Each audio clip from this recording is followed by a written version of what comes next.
Archaeologists have a really cool job, but also quite a daunting one. With all the time human beings have been on this earth, most of those years being violent and tumultuous, there are a good number of objects that have a pretty dark history behind them. So let's talk about them. We're going to start off the list with Mummy Juanita. If there's anything in the world that is likely cursed, it's gotta be mummies. And I don't even care if curses are real. Mummies, they're creepy as hell anyway, so it doesn't really matter. So back in 1995, on a casual day of mummy hunting, as one does, anthropologist Johann Reinhardt and his gang stumbled upon something pretty mind-blowing on Mount Ampato in the Andes Mountains of Peru. Enter Mummy Juanita, also known as the Ice Maiden or Lady of Ampato. Juanita was a teenage Inca girl making her way to about 14 years old before meeting her unfortunate end. The crazy part was that this discovery was accidental. Reinhardt and his crew were on a mission to find another Inca mummy when, whoopsie daisy, they stumbled upon Juanita in a crevice at a whopping 20,600 feet above sea level. Quite the surprise. She was wrapped up in layers of vibrant textiles, lying there with all kinds of goodies around her, ceramics, metals, food, even tiny statues. All of these extra items she was adorned with made it pretty likely that she had been sacrificed, likely to the gods. Next on the list is the Screaming Mummy. Yeah, if you thought your regular old mummy was unsettling, how about one who died in pain and terror with a face eternally stuck in a scream? That is the Screaming Mummy, also known as Man-E. This mummy was discovered in 1886 by Gaston Maspero, the head of the Egyptian Antiques Service. Man-E didn't seem to go through your typical mummification ritual. For one, his internal organs hadn't been removed and his hands and feet were bound. So that combined with his terrified expression meant it was pretty likely this guy had been buried alive, which is absolutely horrifying. That's one of my worst fears. At the very least though, he'd been in pain when he died. So is this mummy cursed? Let's just say I'd be far more surprised to discover that it wasn't. We're now at our 5th and halfway mark with the Creeping Baby. If you're easily terrified with dolls, then maybe just look away for a second. So this doll was created in 1871 by a man named George P. Clark. It's currently on display in the Smithsonian Museum. He wanted to make a doll that imitates human life. In this case, he wanted the doll to crawl exactly how a baby does. So the doll's head, arms, and legs were made out of painted plaster. From there, they were hinged onto a brass clockwork body. The doll then moves forward by rolling along on 2 toothed wheels. But honestly, it just looks like a scary robot baby. So not only is this doll terrifying to look at, but it can slowly creep along like a baby. Yeah, no thanks. All I need is waking up in the middle of the night to that doll crawling along my floor. Coming in at number 4, we have the human doll. This next doll was ranked the creepiest doll in all of Minnesota, and I can see why. It is said to be 169 years old, and it is made with real human hair. It was handmade and painted with a facial tone color. However, over the years, the doll's facial features have deteriorated. Now the doll has gray, cracked, peeling skin and black holes for eyes. It honestly looks like a mummified child. On top of that, it has lost one arm, making it that much more terrifying. Currently, it is stored at the History Center of Olmsted County in Rochester, Minnesota. And at number 3, we have Annabelle. On display in the Warren's Occult Museum in Monroe, Connecticut is the real-life Annabelle doll that is possessed by a spirit of a girl named Annabelle Higgins. This museum is owned by the demonologists Ed and Lorraine Warren. Their real-life stories are shared in movies such as The Conjuring. Now, this doll doesn't quite look as terrifying as the one featured in the movie Annabelle, but it's just as deadly. The doll, in fact, is a Raggedy Ann doll. In the museum, Annabelle is contained in a glass case labeled "Warning, positively do not touch." On top of that, there is a tarot devil card stuck at the front of the case. Now, let's say you decide to go on a trip and visit this museum, and then you accidentally touch the case. What would happen? Well, decades ago, a visitor ignored the warnings and banged on the case. Shortly after, he died in a motorcycle crash. On top of that, a priest came and visited the doll and then threw the doll across the room. Upon leaving the museum, he got in a serious accident with a tractor trailer. So I wouldn't dare mess with this doll. This doll was given to a woman named Donna in 1970 as a gift. Ed and Lorraine Warren were called to investigate when the spirit would harm her and even tried to own her soul. And at our number 1 spot, we have the Conjuring Mirror. This mirror is also on display in the Warrens' Occult Museum. This mirror is a dangerous object that was used in rituals to summon spirits. However, you can't control what spirits respond, so as a result, you could conjure good or evil spirits. The mirror was given to Ed and Lorraine by a 55-year-old man named Stephen Zellner. He was using this mirror to practice a ritual called mirror magic. After doing this ritual for months, it gave Stephen the ability to see into the future. But then he also started to use this mirror to get revenge on people that he didn't like. He would stand in front of the mirror, stare into it, and envision something bad happening to them. It would indeed then come true. The evil spirits would make sure of it. But then that's when things started to go wrong. He didn't follow through with all of the ritual's requirements, and so the spirits started making bad things happen to him. His home became infested with spirits. They would slam doors, break his dishes, and try to harm him. When Ed and Lorraine Warren took the mirror to store it safely, they almost got into numerous car accidents while transporting it. So this mirror is quite deadly, and another thing you should never mess with. Starting off this countdown, we have the psychiatric patient.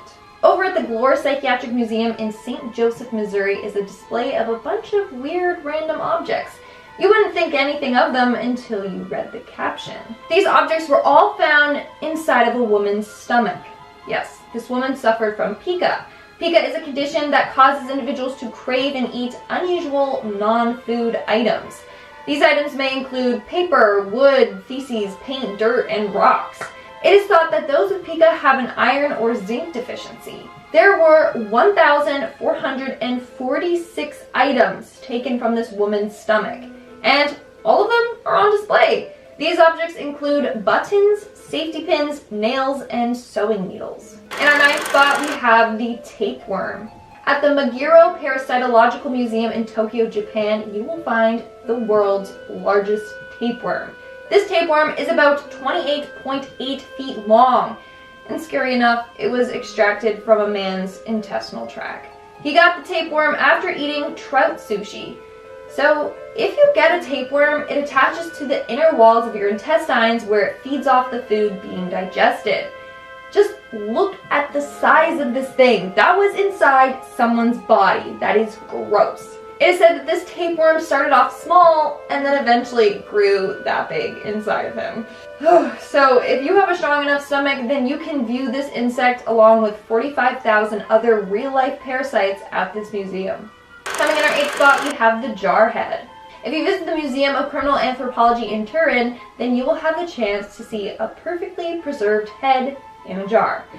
This belongs to the man named Cesare Lombroso, also referred to as the father of criminology. Cesare was an Italian medical criminologist, university professor, and a physician.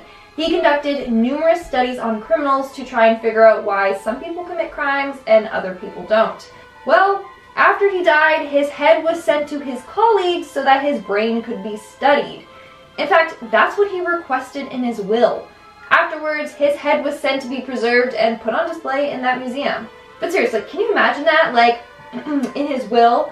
Like, to my friend Laura, I give you my house, and my dear friend Jimmy, my brain. Enjoy. Moving on to number 7, we have the mermonkey. To combat boredom and isolation, a UK museum went to Twitter and asked museums to share a creepy piece from their exhibits. That's when the National Museums of Scotland responded, attaching a photo of what they call Scotland's original mermaid.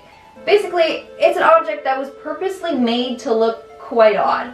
It features a taxidermy monkey with the lower half of a fish sewn onto its torso. But the monkey is shown to be completely hairless, making it that much more terrifying. On top of that, its teeth are rotting, and some have been even replaced with fish teeth.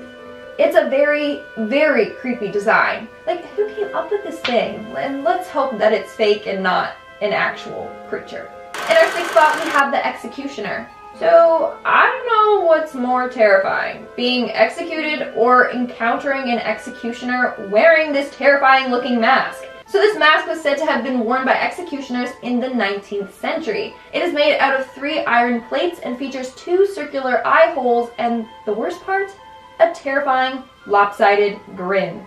It honestly looks like they try to make it look friendly, but then it just went terribly wrong. Now, others have theorized that it wasn't an executioner's mask, but instead it's a scold's bridle. Basically, women were forced to wear this as a form of punishment for behaving immodest or rude. It's meant to inflict pain on the person while simultaneously causing public humiliation. Either way, it's terrifying and I would never want to encounter anyone wearing it. But if you want to see this mask along with an axe and a guillotine block, it's located in the Tower of London. Now, another scary thing at number 5, a cauldron previously owned by Ed Gein. Zak Bagans bought this cauldron at an auction and apparently it was found in a shed on the old Gein property. And if you need a refresher on who old Gein was, he was a grave robber and murderer that would experiment on human bodies, making masks of human skin to wear around the house and use skulls as soup bowls. So no, I'm not kidding. This was his cauldron and okay, what's the big deal, right? It's a cauldron. Well, it turns out, according to the person who auctioned off this item, Ed Gein stored body parts and blood in this cauldron in his shed. Now, obviously as a collector of the horrendous and haunting, Bagans decided he needed it and now it's on display. Now one thing is for sure, that cauldron would make some killer soup. At number 4, Charles Manson's portraits. Another thing in this haunted museum is a portrait of Charles Manson. And now the portrait isn't just haunting due to it being of a mass murderer and cult leader. No, it's haunting because when you look into the eyes of this image, you are looking at Charles Manson. Well, in a way, you're looking at his ashes. The artist of the portrait, Ryan Almighty, used parts of Charles Manson's ashes for the eyes of this piece. And even wilder, Almighty achieved the reddish brown hues of the piece by using his own blood as the pigment. So this piece really is a little piece of the artist and his muse. Creepy. Now, let's go to number 3, Demon House Staircase. So you may think a staircase doesn't have much inherent scary ideas attached to it, and you're not wrong, but this staircase was a part of a whirlwind scary experience. LaToya Ammons and her 3 children allegedly underwent demonic possession in the house the stairs originated from. While living there while renting, Ammons and her children experienced possession and terrifying experiences like walking up walls, floating over a bed, and feeling choked. So, very haunting experiences. And all this escalated to the point that the Catholic Church backed up a priest who performed 3 exorcisms on Ammons. And then the family relocated for their own safety with the help of Department of Child Services, and Zak Bagans then bought the house. He was interested with the reported demonic possessions and stories and explored the house until he demolished it, thinking, better done with it. He only kept a staircase and a little bit of carpet that's sealed off in a room in his museum that's voluntary for visitors to see, and even voluntary for staff to see because of the entities associated with it. Which is very nice for the staff members. It's like, it's so spooky. It's okay, you don't have to see it. I appreciate that. On to number 1, Peggy the doll in Peggy's room. Now this one has a past. Let's talk about this doll before it got to the museum. Peggy was sent to a British paranormal investigator named Jane Harris after Peggy's previous owner was having some nightmares where the doll would haunt her dreams. That owner would wake up hot and shaken with fevers and hallucinations, and even her local priest couldn't help her out. She eventually figured it was because of Peggy the doll and sent her off to Harris. Once Jane Harris and her team had the doll, they tried to figure out what was up, and they say that Peggy is possessed by the spirit of a woman from London, born in 1946 and died of some sort of chest condition, which is very specific. Wow. Yes, that's the history, but how does Peggy haunt? Well, apparently through dreams, pushing people away from entering her room in the haunted museum, or even light bulbs going out when people mention Peggy's name. Now, people are warned not to look her in the eye because they could feel chest pains, nausea to the point of vomiting, or really bad headaches. And now this could be the spirit within the doll circumventing some of her own pain, or many coincidences lined up together.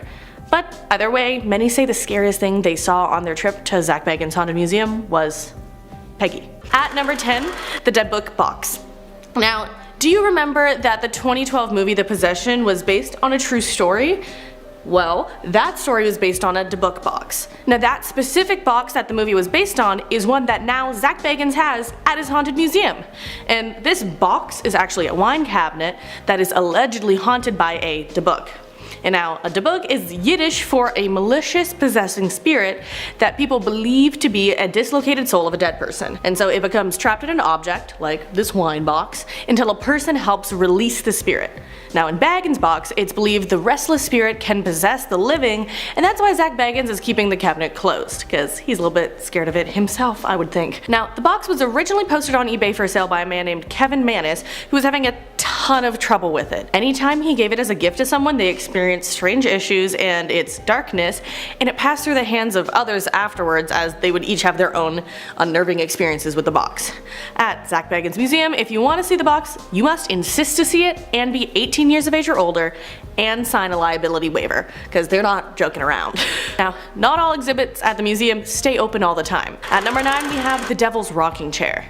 Bagans acquired a rocking chair that was owned by the family whose stories are probably what inspired The Conjuring 3. Now, this was the Devil Made Me Do It case in the early 80s. During stories talking about David Glatzel's possession, Ed and Lorraine Warren said the rocking chair would rock on its own, levitate, and even vanish and reappear. Now, David and Lorraine also claimed to have seen the devil sitting in it, so take that as you will. Now, with all this spooky stuff in mind, Zak Bagans was just sold. He was like, I need this chair. This is, of course, though, a thing that happened on the opening night of the Devil Chair exhibit, where he was like, look at this cool chair. 5 people bawled uncontrollably and 1 woman collapsed. So, according to TMZ, just a few hours after Bagan opened the exhibit, he shut down the exhibit. But then, a couple weeks later, opened it back up, less issues.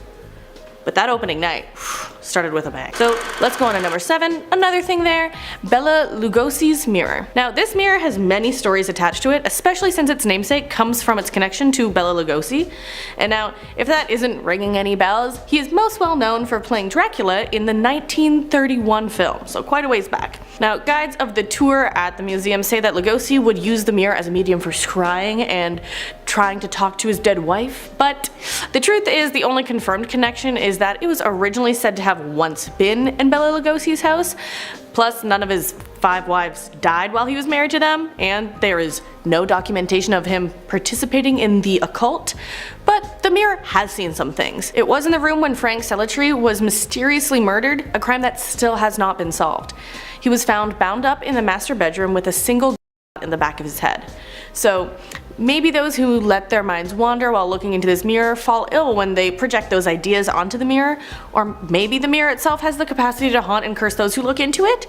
Now, people say they've seen entities reach out to them through the mirror or have the sensation of having their necks bitten while looking into it, but nothing has been confirmed. On to number 6, John Morell's preserved thumb. And now, I don't know exactly what Zak Bagans is saying about this thumb, but it's not John Morell's. Now, he's probably basing his information off an incredulous book written by Virgil Stewart, and the backstory is, John Morell in this book is said to be an occult leader and the head of the mystic clan that's purpose was to steal slaves to plan an overthrowing of authority. But this book was written by Virgil Stewart, who wrote it in an attempt to get more clout after capturing John Morell, who was likely just a horse thief and a slave stealer. Now, Stewart just kind of blew the situation completely out of proportion to try to get more street cred. So while the thumb is real and a real thumb, it's not Morell's, who probably died in prison and was buried with all of his thumbs on him.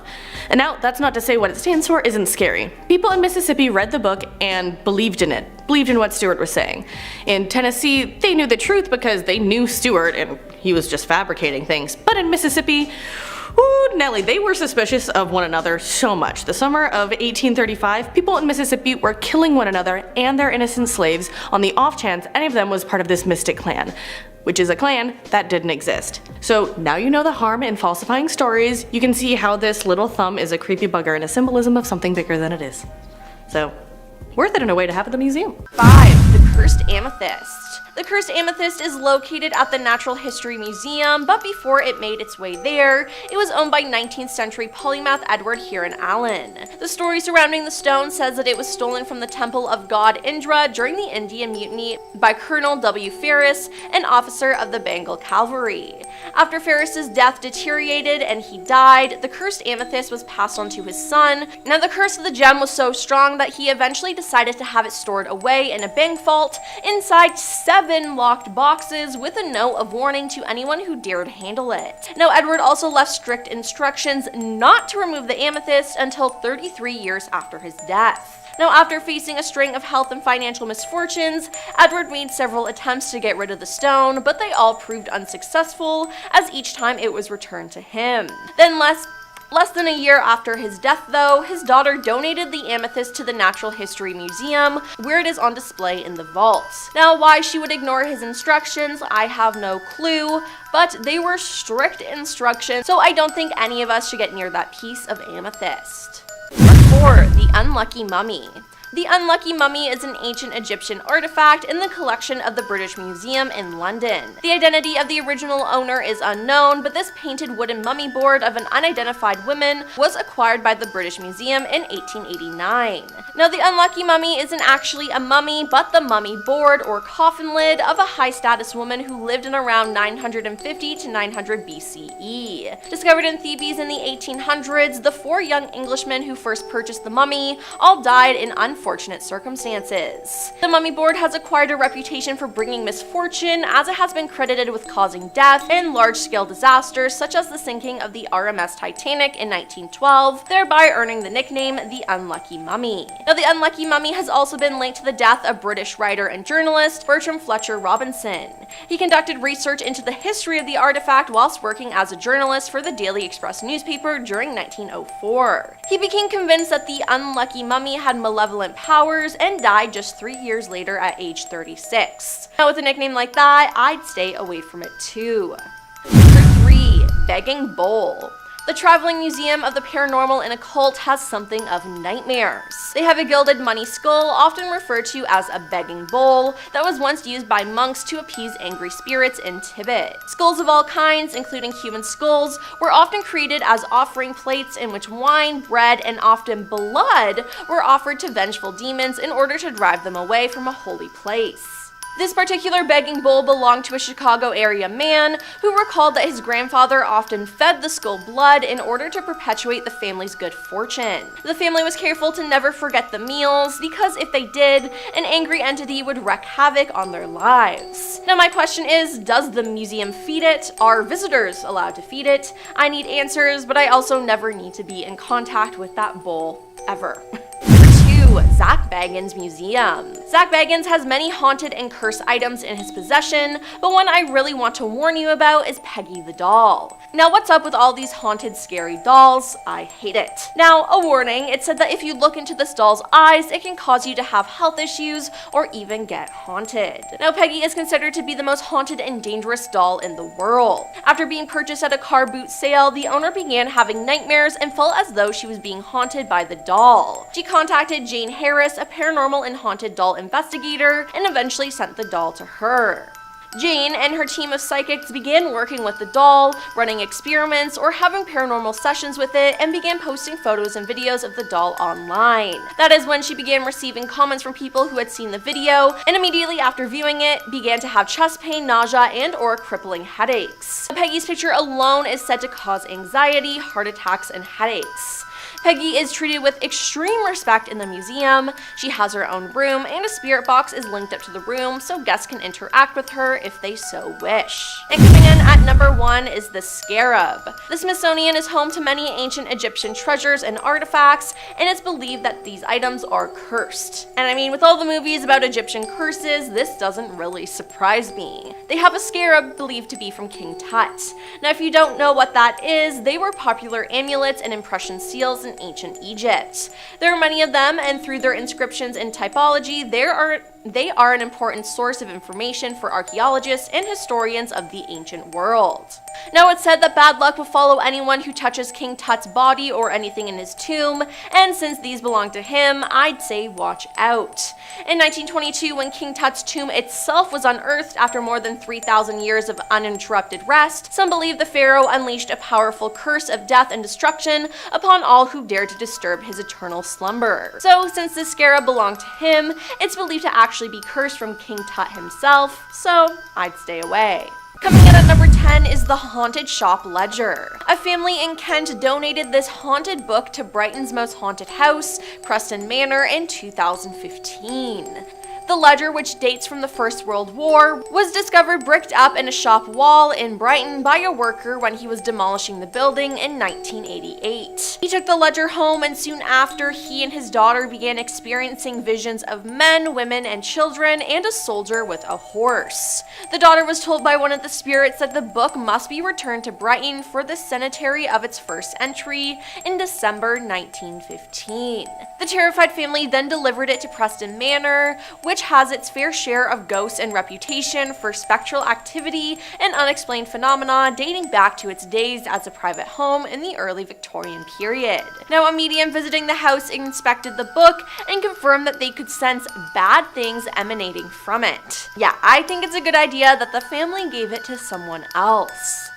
9. The Iceman. The mummy of Otzi, aka the Iceman, was found in 1991. It is believed that the Iceman belonged to 3000 BCE, and his body was preserved because of the glacier that surrounded him after he died. The cause of death remained uncertain until 10 years after the discovery of the body. It was initially believed that Otzi died from the exposure during a winter storm, and later it was speculated that he may have been a victim of a ritual sacrifice. However, soon after his discovery, people who were involved with his discovery began to die due to violent accident. Forensic paleontologist Rainer Henn died in a horrific car accident, mountaineer Kurtz Fritz died in an avalanche, and hiker Helmut Simon died after falling off a dangerous hidden path. The Iceman then claimed 3 more lives in quick succession between 2004 and 2005. It's thought that anyone who comes into contact with the Iceman will die, and people believe that the discovery of the Iceman has released a curse and that it has the power to destroy mankind. So why they would put this out for people to see, I have no clue. Number 8. The Hope Diamond. The Hope Diamond is currently sitting in the Smithsonian Institute. It is 45.52 carats, is a dark grayish blue color, and the pendant surrounding the Hope Diamond contains 16 white diamonds, and the necklace chain it's on also contains 45 white diamonds. That is a lot. Now, French monarchs, an heiress, and at least one unlucky postman have met their misfortune after possessing it. The diamond gets its name from its London banker Henry T. Hope, who purchased it in 1839. After Hope's death, the diamond passed through the hands of various owners. It was believed that the diamond was lost in a shipwreck, but it then appeared at a public auction in Paris on June 29, 1909. Evelyn Walsh McLean, a Washington, D.C. socialite and wife of the former owner of the Washington Post, acquired the diamond in 1911 for $180,000. She too suffered the curse of the diamond as her husband died in a mental institution, her eldest son died in a car accident, and her daughter took too many sleeping pills. She believed in the curse, but she continued to wear the diamond and would not sell it for fear of bringing bad luck to someone else, which is really considerate if you think about it. Now, after Evelyn's death in 1947, the diamond was found, along with $4 million worth of other jewels, stored in shoeboxes in her bedroom. Then, Henry Harry Winston, a leading American jeweler and gem dealer, bought the diamond from her estate in 1949, and in 1958, he donated the diamond to the Smithsonian Institute, where it is today. Number 7. Robert the Doll. In 1904, Robert the Doll was given to 4-year-old Robert Eugene Otto, who went by Gein. Now, some reports say it was a present from Gein's grandfather, while others suggest a disgruntled maid of the Ottos cursed the doll before giving it to their young son, and it's also possible that the maid cursed the doll sometime after Gein's grandfather gave it to him. Either way, this doll was bad news. Robert the Doll, dressed in a sailor suit of Gein's, quickly became his owner's evil alter ego. As legend would have it, whenever Gein's parents would find his bedroom furniture upended or his toys mangled, Gein would say, "Robert did it." Now, Gein grew up to become an artist, got married, and then returned to his childhood house. Gein set up a new area for Robert in the attic, and passerbys claimed that Robert would switch positions without any help and watch them from the window while they walked by, before handing Robert over to the Fort East Martello Museum. Now, according to local folklore, the doll has caused car accidents, broken bones, job loss, divorce, and a cornucopia of other misfortunes. And museum visitors supposedly experience post-visit misfortunes for failing to respect Robert. 6. the Louvre. Yep, you heard it here first. It appears that the whole Louvre is haunted. Long before the Louvre was a museum, it was a fortress dating back to the 12th century, so there's no doubt that there's some paranormal activity there. Now, the Louvre's most infamous apparition is a butcher by trade. He became a favorite henchman of Queen Catherine de' Medici in the 16th century. Now, suspecting he knew one too many secrets about the royal family, the cunning queen planned his death. It is said that from beyond the grave, Jack returned to haunt the royal family, living in the palaces of the Louvre. Nicknamed the Red Man of the Tuileries, he can still be spotted dressed in red, moving about the museum and the nearby gardens. Now, Napoleon claimed to have seen his likeness in 1815. Moving on to number 5, pearls of death. It's probably a pretty safe blanket rule that you shouldn't go around touching too much of anything you find in Ed and Lorraine's demonic collection, but some things are definitely worse than others, and this next one falls into the latter category. Notoriously one of the most dangerous items found inside the Warrens Museum, the Pearls of Death is a cursed necklace said to do exactly as its name suggests. Allegedly, anyone who dares place them around their neck will be choked and suffocated to death. Coming in at number 4, the Shadow Doll. When it comes to creepy dolls, I'll be honest, it doesn't take too much to freak me out. But with that being said, there is definitely a very good reason why the Shadow Doll is one of the most feared possessions in Ed and Lorraine's museum. Now, what starts off the seemingly endless list of creepy things about this doll is that there is no definitive answer as to why it was created or who created it. But according to Ed and Lorraine's files, it was made using both human and animal bones and was absolutely used in satanic rituals. So it is definitely possessed by some less than ideal company. Said to have been found in an antique shop by a couple, they began to think something was wrong after they kept waking up night after night covered in inexplicable scratches. But it wasn't until the doll began showing up in their nightmares, telling them that she was going to them, that they decided to get rid of this terrifying toy. And good thing they did too. Legend has it that if someone takes a picture of this doll, she will visit you in your dreams and you in your sleep. Good thing she is tucked away and hard to find. Moving on to number 3, conjured chest. Believed to have been built somewhere around 1830, the story behind this terrifying object all starts with a man named Jeremiah Graham. As the legend goes, he was making preparations for his firstborn, which included this very hand-carved chest that had been made by one of his slaves. However, Jeremiah was not initially satisfied with the chest, and the enslaved man, Remus, received several beatings from Jeremiah and died from the injury.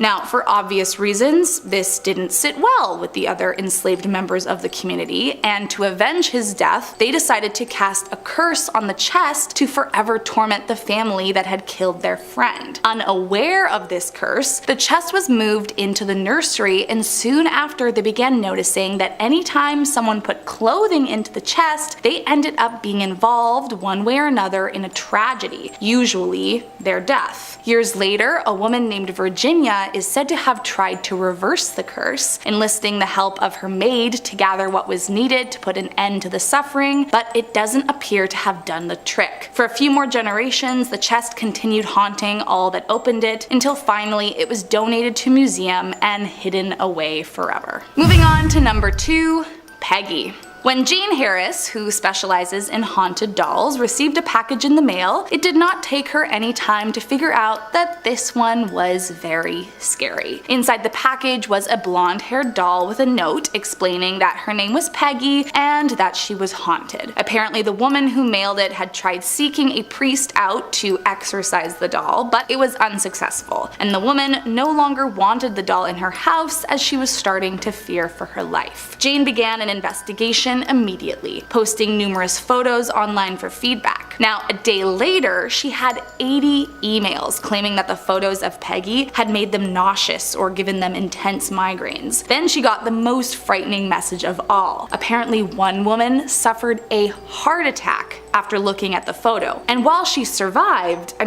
A heart attack from a photo of a doll is a lot. After just 4 days in her custody, Jane began feeling Peggy's wrath and suddenly became very ill. But when a friend took the doll away, Jane's health improved immediately. Peggy does not like anyone to know much about her, but she is known to invade people's dreams and give them haunting news. One woman said Peggy came to her in a dream telling her to watch out for her cat. The next morning, her cat died. After a while, the spirit that was trapped in this doll made life very difficult, and so Jane eventually gave it to a museum. Peggy is now locked away under constant supervision and actually requires a waiver before you can see her face to face. And last up in our number 1 spot, the Basano vase. As the legend goes, the Basano vase was a gift for a 15th century bride on her wedding day. But tragically, the bride never made it down the altar as she was killed the eve before her wedding, still clutching her beloved gift. It said the bride vowed revenge for never being able to reach the altar and marry, and many believe the curse lives inside the vase as each member of her family who took possession of it after her tragic death died soon after. But the strangest thing about this cursed object is that it vanished from the public eye for literal centuries. Somewhere between the 15th century and 1988, the vase's location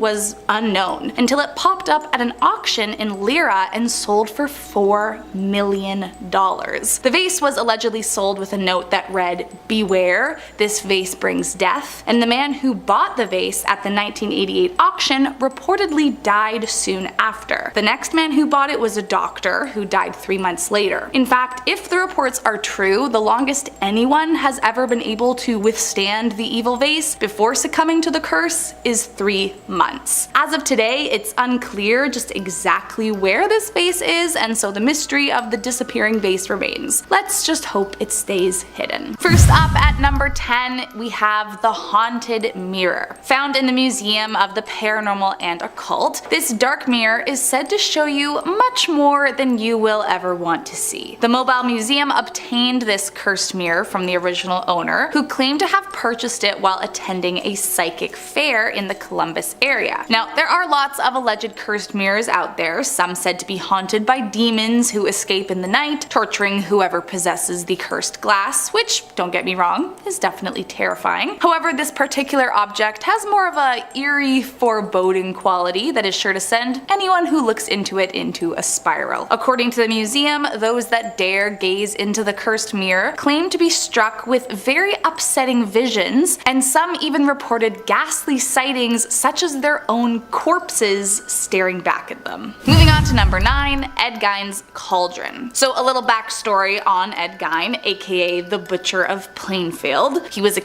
and a body snatcher between 1947 to 1957. Gein grew up very religious. His mother was a devout Lutheran who taught her sons that women were inherently promiscuous and instruments of the devil. Gein became very attached to his mother, arguably a little too much, and after his father and brother both died, Gein became his mother's primary caregiver. But after she died in 1945, something snapped and he became a totally different person. He began to visit graveyards at night, digging up middle-aged women that had similarities to his deceased mother, before bringing their bodies home and mutilating them, using their skin to make covers for his furniture, masks out of their faces, or even using the bones for decorations and dishes. Even creepier was when he began creating an entire woman suit from various different exhumed bodies, as he wanted to be able to become his mother and literally be in her skin. It is believed that this cauldron was used by Gein to not only store the stolen body parts, but primarily to boil them so that the skin could be removed from the bone more easily. Nowadays, this cursed cauldron is found at the haunted Zak Bagans Museum and is definitely one of the most terrifying things found inside. Moving on to number 8,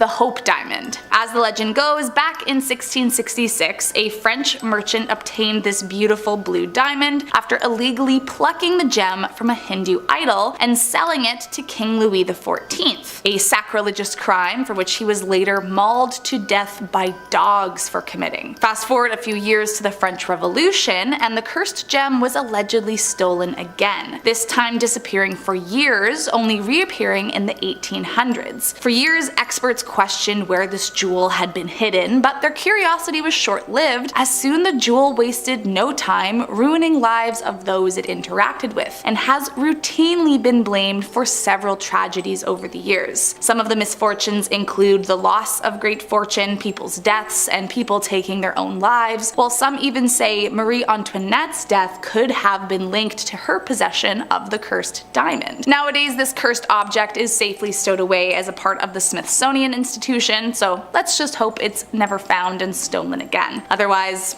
who knows what could be unleashed. Moving on to number 7. Mandy. Back in 1991, the Quesnel District Museum received an anonymous donation in the form of a doll, which I mean is never a good start. The donor informed them that she could no longer handle living with the doll due to her constant crying and relentless ability to move objects or even make them disappear, and that essentially she was just way too creeped out and starting to fear for her life. Allegedly, the museum contacted a psychic to see if the information they got from the donor was true, and as it turns out, it was. The psychic advised the museum to get rid of the doll and not keep it, but they went against their advice and included it in one of their exhibits anyways. Soon Mandy began haunting the halls of the museum. Visitors claimed to hear disembodied footsteps, the sound of tapping glass, and some even swear they witnessed her face change and her eyes blink. Even creepier is that when the museum decided to place Mandy alongside other dolls in the same case, the next day all the other dolls were either damaged or found tossed onto the floor in front of the case. After that, they tucked her away and kept her hidden, just in case. Moving on to number 6, Dybbuk box. Back in 2001, a man named Kevin Maris purchased the box from an estate sale. When Kevin bought the item, he was warned to never open it. He agreed and suspiciously took it back to his antique shop, placing it in his basement. But still, the box wasted no time unleashing paranormal activity. The next day, Kevin went downstairs to find all the lights smashed, and his employees were terrified, saying they'd heard unruly screaming coming from the basement for hours. Now, for whatever godforsaken reason, Kevin decided the box would be a great gift for his mom, and so he opened it. Inside, he found a note that read "Shalom," 2 locks of hair, a candlestick holder, and some dried rosebuds, but unknowingly, he also released a demon. One day, his mother surprised him by dropping by the shop, so he gave her her gift, only to come back minutes later to her unresponsive. After he rushed her to the hospital, they discovered she had suffered from a severe stroke. After this, he began taking the curse more seriously, so he tried to sell it at his shop, but anytime anyone bought it, they would promptly return it. Eventually in 2003, he put it up on eBay, and a paranormal enthusiast purchased the box, who quickly regretted that purchase after they were haunted by an old woman who would choke them in their sleep every night. It was passed down a few more times, each owner experiencing horrible health issues or claiming to be haunted by an evil demon, until it was eventually purchased by museum owner Zak Bagans and placed in his Occult museum. In our number 5 spot, we have the Museum of Death.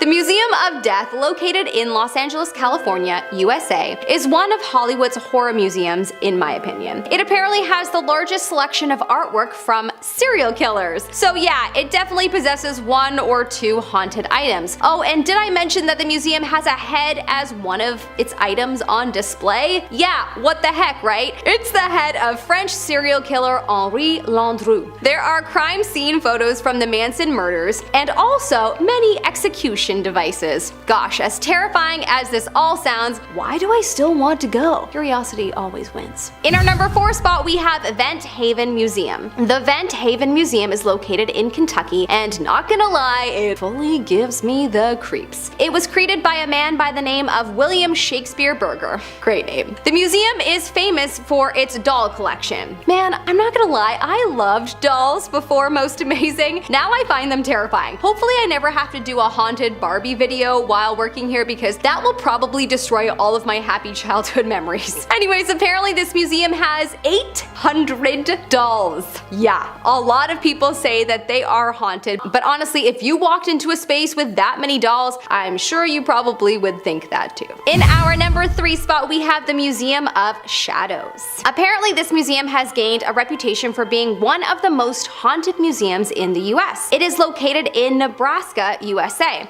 Apparently it was once a brothel, so maybe that explains the initial low vibes, but in any case, it allegedly has over 1,000 possessed objects from all over the world. There are many reports of paranormal activity coming from the objects over the years, but also people have witnessed ghosts in this place and have heard laughter from time to time. Lovely. In our number 2 spot, we have the Lizzie Borden Bed and Breakfast Museum. This is probably one of the scariest museums that I have ever come across, and that is because it is literally a former crime scene. It was previously the home of Lizzie Borden and her family, and this is the place where 2 of her family members, if you haven't heard the story of Lizzie Borden, well, she was accused of killing her father and stepmother, and most believe this to be true even though she was set free of all charges. They turned her house into an overnight museum, and the place is filled with gruesome photos that are in the rooms where the bodies were found. Apparently there is a celebration breakfast ready for you if you survive the night. Kinda terrifying and awesome at the same time. Most likely this place has a few possessed items lying around. In our number 1 spot, we have the Warren Occult Museum. The Warren Occult Museum in Connecticut is a museum that was opened by Ed and Lorraine Warren in the 80s, and the items inside are items that they accumulated on their travels to help free spirits and clear homes. The number 1 most haunted and supposedly dangerous item in their possession that is possessed is the Annabelle doll, of course. They also have a doll called the Shadow Doll that goes into people's dreams and supposedly stops their heart while they sleep. There is a large man structure that was used for satanic rituals and a human skull used for black magic. I mean, the list goes on and on. These guys aren't even hiding their possessed items, they're just owning them and showcasing them for the world to all get.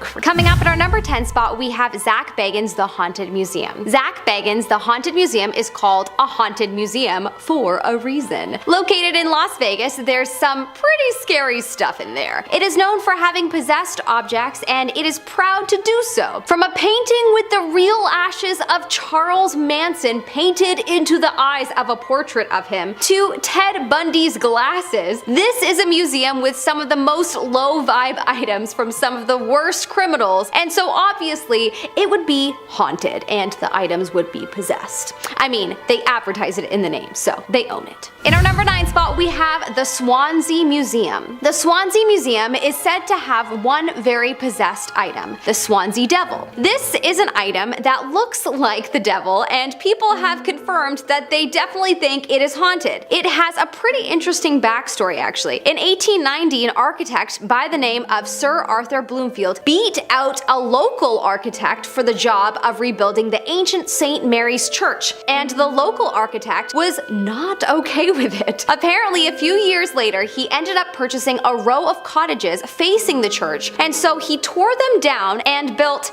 a large red brick building there, and he put a statue of a smiling devil on it. He then placed a curse on the church, proclaiming it to be destroyed and that the devil will look upon it and its rebel smiling. Yikes. Jeez, I love that he wants to rebuild a church, a place for love and forgiveness, and then because he doesn't get his way, he fully does everything that he can to make the church a negative place. Clearly a man who studies the Bible and its teachings. Not. Perhaps he didn't get the job because the priests sensed how insane he clearly was. Anyways, the devil statue resides in this museum and it's clearly haunted. In our number 8 spot, we have the Royal Scottish Museum. The Royal Scottish Museum. That was British, not Scottish, Melissa. It honestly sounds like a classy place to go to. Probably because of the word royal, but whatever. Apparently this museum is slightly terrifying because it is the holder of one very possessed item. An item am so haunted that if you touch it, you will die, as well as your family. Not joking. The woman from Leb statue is at this museum, and it has been known to belong to many families that have all passed away after owning it. Within only 6 years of owning it, all 7 members of this one family passed away. This actually happened a few times until it was donated to the museum. The artifact is said to be from 3500 BC, but was found in Cyprus in 1878. So yeah, to say that the museum is showcasing a possessed object would be an understatement. In our number 7 spot, we have the Louvre. The Louvre, located in France, is one of the most beautiful museums in the world. Honestly, it is one of my favorite places to visit in the world, even though it definitely has 1 or 2 or 10 possessed paintings on display. From Dante and Virgil in Hell, to the Sabine woman, to the Children of Edward, to St. Peter of Verona, I have literally made another whole video on the haunted paintings at the Louvre because there's just so many. But of course, there would be. The Louvre houses some of the greatest artists in the history of the world. Of course, there will be some art that is created when a human is having a bad day, but also there are evil people that paint, and that energy would certainly come through in their paintings. But honestly, the Louvre is magical even with the possessed paintings. Put a visit to it on your bucket list for sure. In our number 6 spot, we have the Mutter Museum. The Mutter Museum, located in Philadelphia, is a museum that once started out as a sort of, Ripley's Believe It or Not, and eventually turned into, well, something else. An American medical inventor by the name of Dr. Thomas Mutter donated a bunch of tools and got it off the ground. It's a museum where you can find some odd medical items such as an amputation kit from the Civil War, and my personal favorite, a long human colon that apparently once had 40 pounds of, well, poop. I'm a classy gal. The area that people believe is filled with some possessed items is called the Bone Room.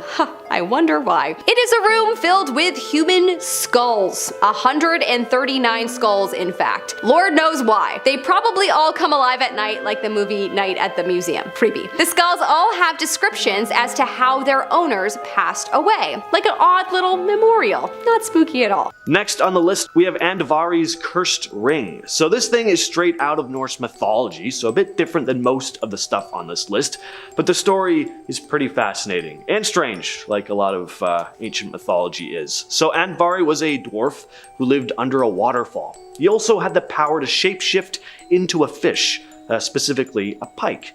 He had this magical ring, the source of all his power and wealth. But Andvari, while in fish form, got trapped in the Norse god Loki's net. He'd been catching fish, but was pleasantly surprised when one of the fish turned into a dwarf and had a nice ring on one of his digits. Loki ended up swiping the ring from him. He needed the ring to pay off a debt after accidentally killing one of the dwarf king's sons, who'd taken on the form of an otter. Andvari then placed a curse on his ring, that whoever possessed it would be cursed with misfortune and ultimately meet a pretty grim fate.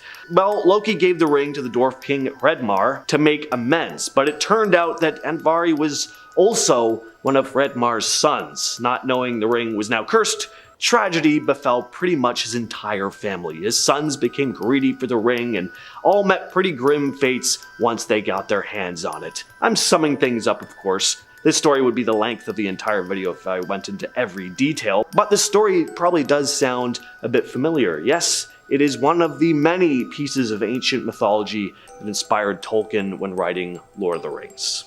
Next on the list, we have the Vale of York Hoard. This is a pretty cool artifact, or collection of artifacts, rather, that really encapsulates what Vikings were all about. Just traveling around and taking stuff. The artifacts were found in 2007 by a father and son using metal detectors.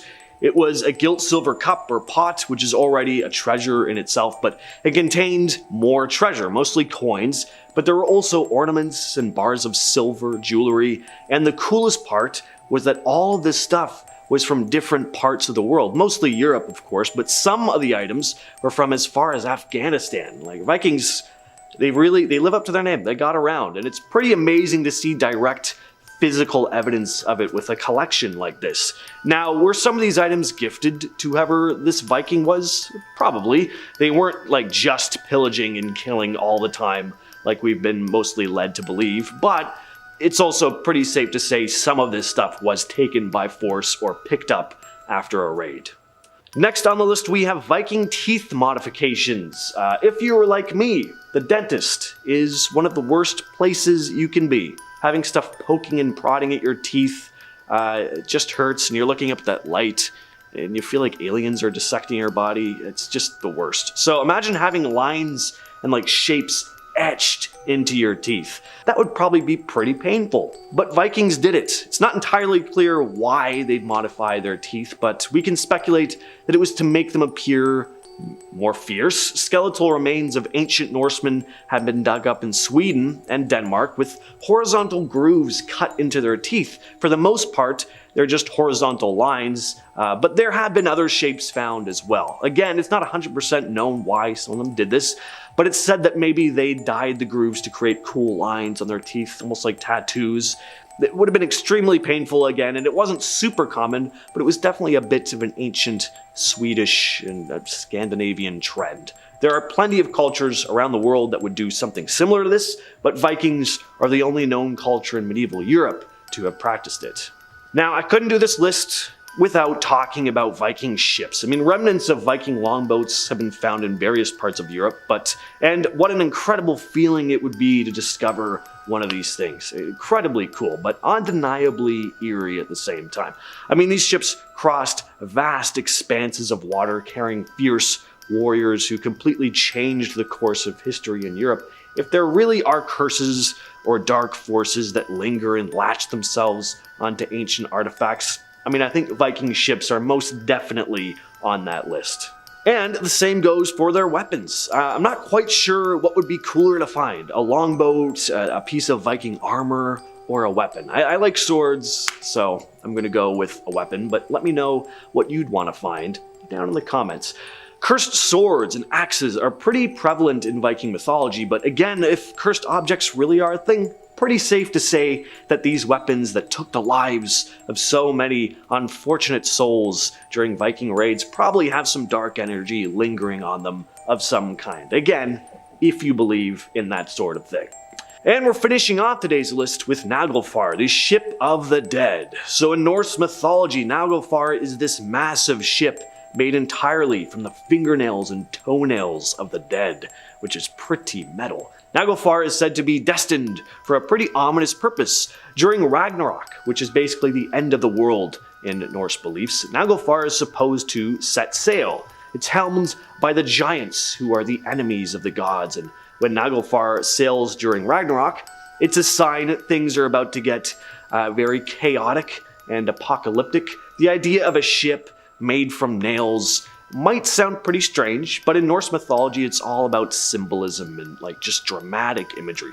Naglfar represents this looming threat, this unstoppable force that signals the coming of Ragnarok and the ultimate showdown between the forces of good and the forces of evil. A Viking burial pit. A burial pit full of decapitated Vikings. So in 2009, during preparations for a new road in Ridgeway Hill, Dorset, archaeologists made a pretty gnarly discovery. It was a burial pit containing the decapitated remains of 54 young men. The bodies had been dumped in a shallow grave, with their heads stacked on one side. Whatever had happened here, whether it was a or a ritualistic sacrifice, it all went down around the year 1000, right around the time Vikings were constantly pestering Anglo-Saxons, violently, mind you, on the south coast of England. They also did isotope testing on the men's teeth, which showed they were from Scandinavia. The main theory is that these men had been Viking mercenaries. It didn't look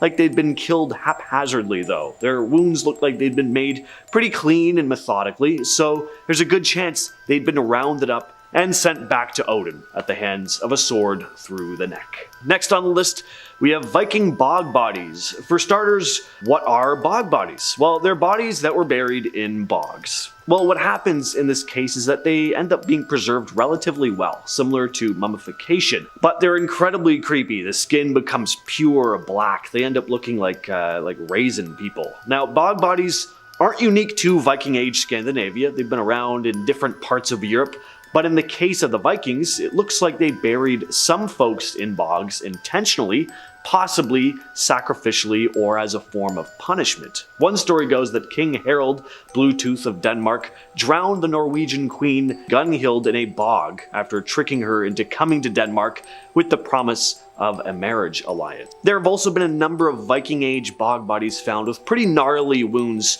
showing that they had pretty agonizing deaths, and some researchers have said that this could be evidence of this type of burial being reserved for terrible criminals or unhonorable members of society. Next on the list we have another mass grave, but this one ups the ante. We don't just have 54 dead Vikings here, we have over 250, well 264 to be exact. So much freakier. The grave was discovered in 1979 in Repton, England by a husband and wife team of archaeologists. It was a bunch of Viking graves. They were digging around a church and found a pile of bones that turned out to be from the time when the Vikings were causing complete chaos in England. This was a big deal because it confirmed that the Vikings had been there wreaking havoc, like they did. More recently, scientists did testing on the bones to figure out exactly how old they were. They found out that the bones matched up with the time when the Vikings were in Repton, just like the original archaeologists thought. What's really interesting about this find is that there was a discrepancy in the carbon dating for years. At first, the archaeologists thought these were Viking remains just by, seeing them. But when the bones were carbon dated, it looked like they were from well before the Viking Age. But they hadn't accounted for how much fish was in the Vikings' diet, which can throw off carbon dating, they've recently found. So it makes the bones seem older than they actually are. So it was recently found that these were indeed Vikings, though. The dig also turned up some other cool stuff, like Viking weapons and coins.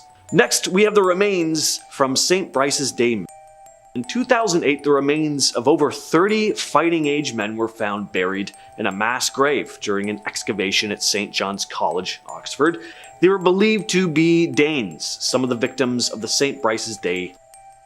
Pretty dark day in English history. It happened on November 13th in the year 1002. The King of England at the time, Athelred II, also known as Athelred the Unready, not because he was always late, but because he just wasn't great at ruling, a lot of people thought. Well, he got really worried about all the Vikings hanging around in England at the time. The story goes that he was told that the Danes were going to take his life and then take over his kingdom. So he handled things. He came up with a plan, just kill all of them. All the Danish people living in England, just like Frieza did with the Saiyans. And there were a fair number of Danish folks living in England at the time. So on that day, all across England, Danish men were attacked and killed. Next, we have a story about a disturbing music box. This story was shared to Reddit by Majestic Park, who talked about a music box her ex-boyfriend had that was passed down to him from his grandmother after she passed away. Majestic Park talked about how off the thing made them feel. They couldn't even play the thing and tried to stay away from it as much as possible. It just had a bad vibe about it. They went on to write, "The boyfriend moved out of the house, and when he left, I put all the things he left behind out in the storeroom, including the music box. I had hell after that. I had health problems. Both of my dogs got cancer and had to be put down. My car constantly broke down. My mother took ill and died. A mentally ill neighbor started stalking and harassing me, and I was constantly at odds with my friends and coworkers. Plus, I started having money problems. Finally, I decided to move and get rid of all the old boyfriend's things. I threw that effing music box in the back of my pickup with all the other stuff and hauled it to the dump. I have no idea if it had anything to do with getting rid of the music box. My life started to even out and got better. I was able to get a new car. I got another boyfriend, I bought a house, and my troubles with my friends and coworkers started to subside. The crazy neighbor was sent to a treatment hospital, and a friend gave me a wonderful dog. I had a good run of about 10 years before anything else bad happened to me." Next on the list is the cursed spear point. So another Redditor talked about an artifact that may have been responsible for some bad stuff as soon as they found it. User Grok23 wrote, "I found a spear point in a really old medicine wheel here in Wyoming. I took it and instantly got bad vibes. A lot of creepy happened until I returned it. Don't mess with native sacred sites. And that's where the post ends. So then someone else asked them what creepy stuff happened. So Grok 23 continued with, on the way home my motorcycle's tire blew up and threw me off, and I almost stabbed myself on the spearhead. Obsidian, so pretty sharp. That night I kept hearing banging noises on my wall and had sleep paralysis where I saw some shadow figures. The next day I apologized and placed it back in the medicine wheel, which looked like this, and he attached this image here. Yeah, that is actually a lot of stuff to happen in a very short span of time. I'd be getting rid of that thing too. We're back to mummies again, this time with what has been dubbed the Scottish Frankenstein mummies. So in 2001, archaeologists were doing a dig in a Bronze Age settlement in Scotland where they dug up a pair of 3,000-year-old skeletons. One was male, the other was female. They'd fully decomposed at this point and were just skeletons, but the team performed tests on the bones and discovered that they had been intentionally preserved initially. This was pretty cool on its own because intentional mummification in Europe was rare. But the creepy part comes next. Turned out that each of these skeletons were cobbled together like Frankenstein-style creations. The male skeleton had parts belonging to 3 different men. A torso from one, a skull and neck from another, and a lower jaw from some other guy. And the female actually had a male skull, a female torso, and the arm of somebody else. Until this day, researchers don't know why these bones were pieced together like that. Next we have the knife-handed skeleton. Alright, I'm not actually sure if this next thing is cursed, but it's so damn cool, I couldn't help but throw it on the list. I mean, I wouldn't be surprised if it brought some bad luck. What did folks in the medieval times do when they had a limb lobbed off in battle? Well, most of them just died. Some of you may be shocked by this, but folks back then didn't have quite the same quality of medical care that we do now. Apparently people wouldn't always die though after having their hand detached from their arm with the help of a battle axe. In the early 90s, Italian archaeologists dug up a male skeleton with a missing right forearm, and to compensate, he attached a knife to his forearm with some sort of medieval style prosthesis, likely made of buckles and straps. You see, the teeth on the right side of his mouth were super worn down, meaning he was most likely tightening the prosthesis with his teeth, you know, kind of like going like that. Now, of course, people are sometimes born missing limbs, but that was not the case here. Researchers made a 3D model of his right arm with a CT scan and discovered that there had been severe blunt force trauma to his forearm. So this guy had his forearm removed, survived the procedure in a time where medical care was a total joke, and then attached a blade to his arm to keep fighting another day. Someone needs to make a movie about this guy. Next on the list, we have the cursed stela. This is an ancient artifact that comes in 2 parts. So back in 1879, one half was in Syria, but today it sits in the British Museum. The other half went on a different adventure, landing at the Bonhams auction house in London. Now, the British Museum had a shot at reuniting these 2 long-lost halves in 2014, but they decided against it. And why was that? Well, there were 2 reasons. For one, it was a bit of a mystery as to how the lower half, up for grabs at the auction, left Syria. All we know is that it supposedly passed from father to son in the 60s. Cue the suspicious side-eye and conspiracy theories about it being swiped from its home country. And secondly, there's the curse. The inscription on the artifact, when translated to English, is a warning that reads, "Whoever discards this image from the presence of Salmanu puts it into another place, whether he throws it into water or covers it with earth or brings and places it into a taboo house where it is inaccessible. May the god Salmanu, the great lord, overthrow his sovereignty. May his name and his seed disappear into the land. May he live in a contingent together with the slave woman